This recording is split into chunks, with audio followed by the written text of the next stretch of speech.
तर काँग्रेसने देशभरामध्ये अधिक मजबूत व्हायला पाहिजे असं संजय राऊत यांनी म्हटलंय। शरद पवार यांनी एकत्र येण्याच्या विचारधारेसाठी पुढाकार घ्यावा असंही राऊत म्हणतात। काँग्रेस मजबूत करण्यासाठी ठाकरे गट विसर्जित करणार का असा पलटवार नवनाथ बन यांनी केलाय। दुसऱ्यांना सल्ले देणाऱ्या राऊतांची ठाकरे गटाबद्दल भूमिका काय असा सवाल देखील बन यांनी उपस्थित केलेला आहे। काँग्रेस हा अधिक मजबूत व्हायला पाहिजे देशामध्ये।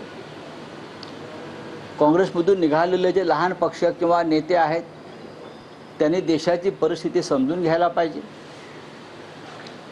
आणि त्यानुसार एक मजबूत अशी काँग्रेस, अखंड काँग्रेस एक प्रबळ पर्याय म्हणून देशामध्ये उभी राहिला। पवार साहेबांनी या संदर्भात पुढाकार घेतला पाहिजे।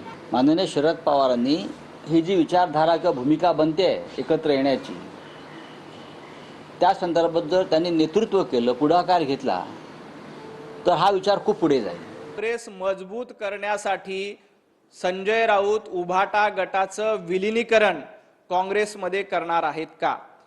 उद्धवजी ठाकरे यांना ते सल्ला देणार आहात का की उद्धवजी ठाकरे यांनी काँग्रेसचे हात बळकट करण्यासाठी आपला उरला सुरला उभाटा गट विसर्जित करून तो काँग्रेसमध्ये विलीनीकरण करून घ्यावा? संजय राऊतांची उभाटा गटाबद्दलची भूमिका काय की ते आपला पूर्ण उरल्या सुरला पक्ष हा काँग्रेसमध्ये विलीन करणार आहेत का?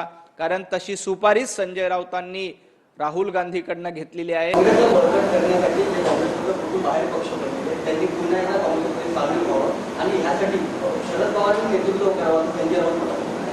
राऊत साहेबांचं मत ते रोज अतिशय परखडपणे आणि देशाच्या हितासाठी मांडत असतात आणि अर्थातच एका सशक्त लोकशाहीमध्ये प्रत्येकाला आपलं मत मांडण्याचा अधिकार आहे। आणि संजय राऊत साहेब माझ्यासाठी एक मोठे भाऊ आहेत, त्याच्यामुळे त्यांनी जे काही सूचना दिल्या आहेत त्याची नोंद आम्ही प्रत्येक जे सूचना करतात त्याची